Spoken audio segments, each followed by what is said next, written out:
Primero, para agradecer en nombre de más de 20.000 obreros que han recuperado su trabajo en el año 2000 a la fecha, a los organizadores de Justicia Legítima, de la cual también nos sentimos parte.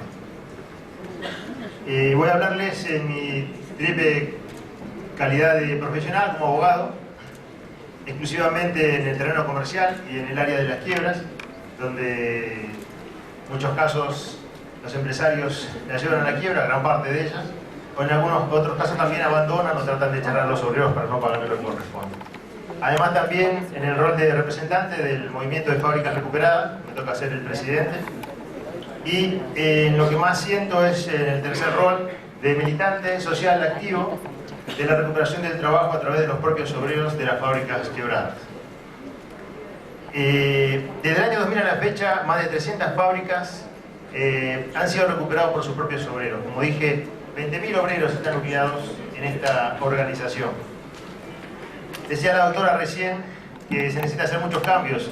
Es verdad, nosotros, y más en el terreno de la justicia comercial, los jueces comerciales, nos ha tocado realmente enfrentar muchas dicotomías, muchas injusticias, justamente. Los obreros, de un día para el otro, reciben la noticia de que su fábrica está cerrada, que quedan en la calle. O sea, esa situación se ha vivido realmente como grado extremo entre el año 2000 y 2001, con la debacle económica de diciembre de 2001. Y estos obreros, con una desocupación que superaba el 22% de la población económica activa, no conseguían trabajo en otro lugar. Entonces, vieron esta posibilidad de quedarse en el establecimiento, en muchos casos, esperando en la puerta. Hemos tenido casos muy conocidos como las Textil Bruckmann, aquí en Capital Federal. Sufrieron 3 desalojos, más de 9 meses y medio, para que un 29 de diciembre del año 2003 volvieron a la fábrica, y hasta la fecha, la mayoría mujeres, más de 70 trabajadoras de gremio textil, comenzaron a trabajar nuevamente en ese lugar. Así también otros trabajadores. Hoy aquí me acompañan, si pueden levantar la mano, algunos trabajadores de las fábricas recuperadas, ¿no? Héroes de la Argentina que están creciendo.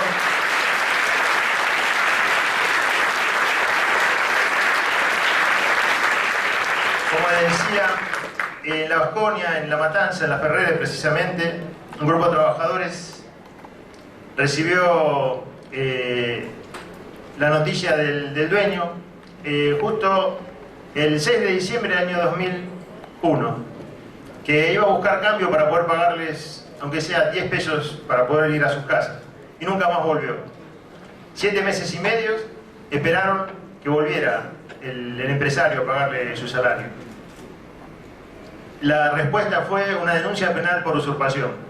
Y aquí está justamente el derecho a trabajar y ejercer esta industria lícita que tiene todo ser humano, precisamente los obreros de estas fábricas. Tienen que resistir una medida judicial basada en el derecho de propiedad, en la defensa del derecho de propiedad, que en Argentina es inviolable. Siempre digo y comento jocosamente que tal vez el derecho a trabajar es violable porque no lo dice la Constitución. El único derecho que es inviolable es el derecho de propiedad. Nosotros, como trabajadores, defienden el derecho de propiedad porque el patrimonio que ellos tienen es el trabajo que han realizado durante muchos años, 20, 30, 40 años de su vida en una fábrica. ¿Y qué reciben ellos a cambio? Nada, directamente. Entonces, como decía, este encuentro entre, un poco lo decía la doctora, entre este derecho a trabajar versus el derecho a la propiedad. Los obreros lo han tenido que defender en los establecimientos, y muchas veces, porque salvo honrosas excepciones, yo diría 1 o 2 jueces o funcionarios judiciales, no llegan a los establecimientos fabriles, no se mueven de su escritorio. Entonces, ¿nosotros qué hacemos? Vamos al lugar, nos presentamos muchas veces en manifestaciones pacíficas pero muy ruidosas para mostrarles cuál es la necesidad de estos trabajadores. No les quieren quitar nada, absolutamente nadie, sino que quieren ejercer ese derecho de trabajar, ¿no? Fíjense que mal se dice que a veces los trabajadores quieren arrebatarle a los dueños de las empresas. Es falso, porque en realidad cuando una empresa quiebra, a través del artículo 106 de la ley de quiebras, el dueño queda inmediatamente desapoderado de sus bienes. Entonces, lo que ocurre es que, de acuerdo a la ley de quiebras anterior, no la vigente, yo voy a contar algo sobre este tema, el juzgado tiene que en 4 meses liquidar los bienes. ¿Y qué hacen los trabajadores? Tienen que esperar en sus casas, que en algún momento, la mayoría de los casos, cobran el 5, 10, hasta no más del 15% de su salario o de su indemnización.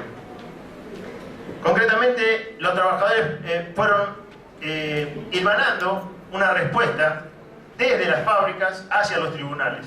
Este es un proceso de tipo social que termina en la reforma de la ley de quiebra, ¿no?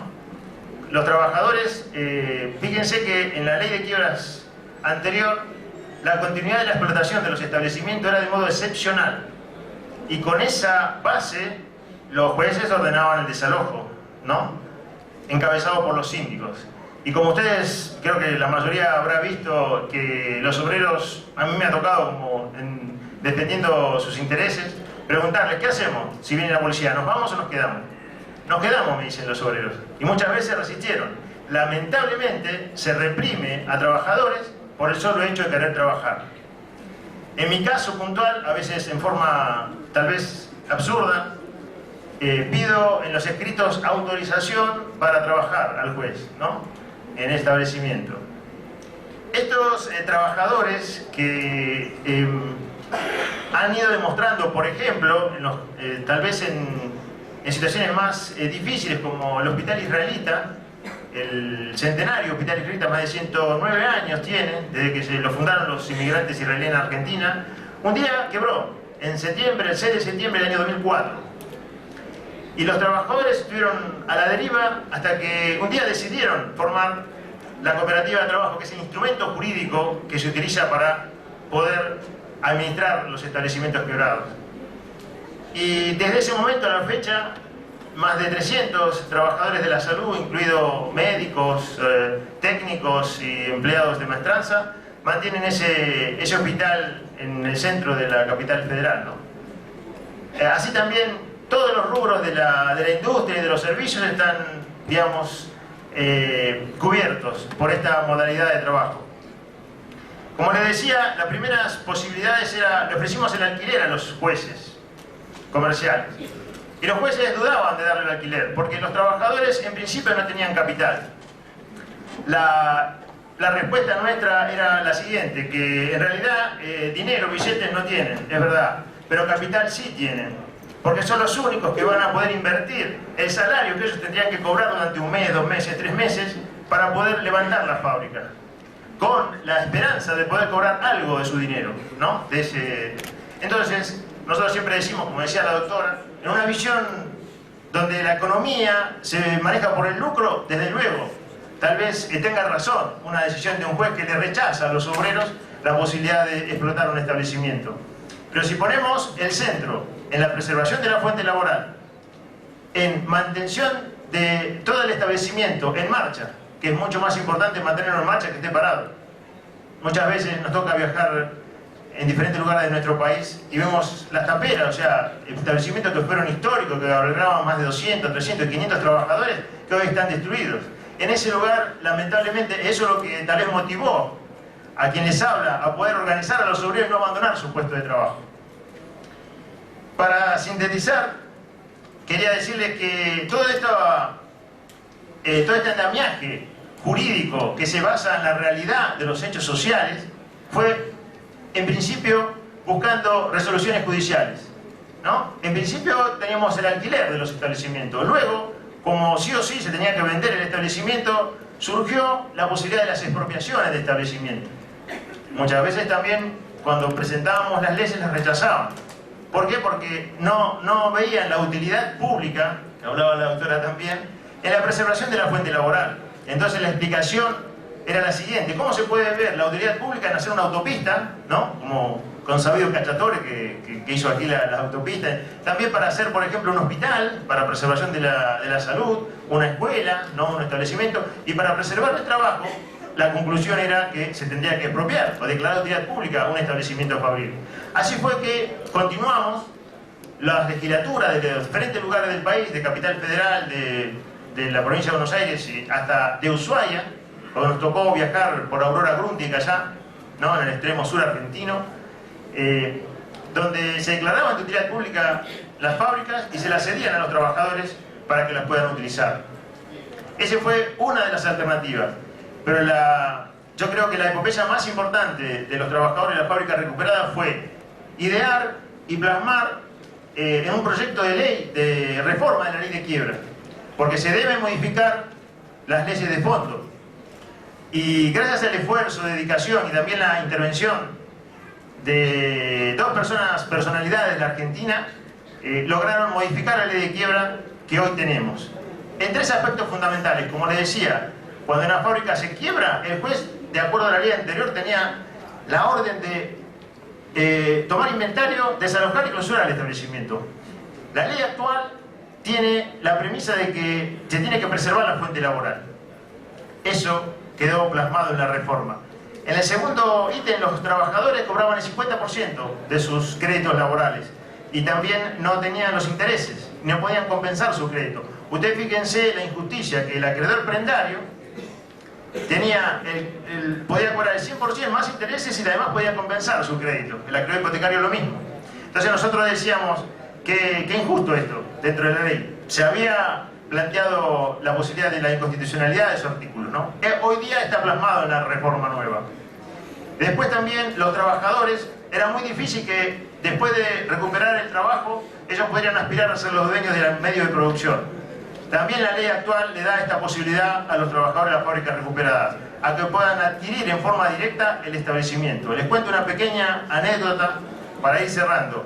¿Cómo se dio esto? Nosotros presentamos el proyecto en la Cámara de Diputados en el 2004 y, como decía la doctora, la versión al cambio se votó en diputados, en senadores no se pudo votar. En el 2006 se votó en senadores, pero en diputados no.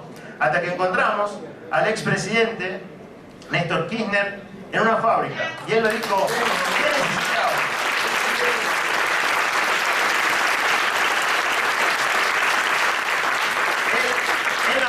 En Úrlinga, en una fábrica de una curtiembre de 5 hectáreas, ¿no?, donde hay 200 obreros ahí. Me dice: ¿qué necesitábamos? Le dije: la reforma de la ley de quiebra, señor presidente. Y le expliqué en 30 segundos y se dio vuelta y le dijo a todos los periodistas que se iba a reformar la ley de quiebra. Al otro día, en un diario masivo, ¿no?, que no es el diario más argentino, sino de los Mitre, lo ponían como un título pero negativo, diciendo: se va a reformar la ley de quiebra, ojo, ¿no?, algo así. Entonces, el expresidente nos dijo que él la iba a presentar al proyecto, pero nos llamó y nos dijo que, como estaba la presidenta, la iba a presentar ella. Entonces, en el 2009, fines del 2009, ella presenta el proyecto número 2 del Poder Ejecutivo. Pasó por la Cámara de Diputados, de Senadores. El 1 de junio, en la sesión de senadores, se dio digamos, aprobado el proyecto. De 200 diputados que estuvieron presentes, solamente uno estuvo en contra. Los demás estuvieron todos a favor de este proyecto, ¿no?, de la reforma. Y además, quería decirles que tuvimos el honor, junto a un grupo de trabajadores de las fábricas recuperadas, de ser recibido el 29 de junio por la Presidenta de la Nación, ¿no?, Cristina Fernández de Kirchner. Ella nos llamó y nos dijo que firmó el decreto promulgatorio de la reforma de la ley de quiebra, ¿no? Entonces, en realidad, uno puede decir, pueden hablarse muchas cosas, ¿no?, pero la realidad es lo que a estos trabajadores y a la Argentina ha cambiado el criterio liquidativo de una ley de quiebra en un criterio de la preservación de la fuente laboral. Muchas gracias.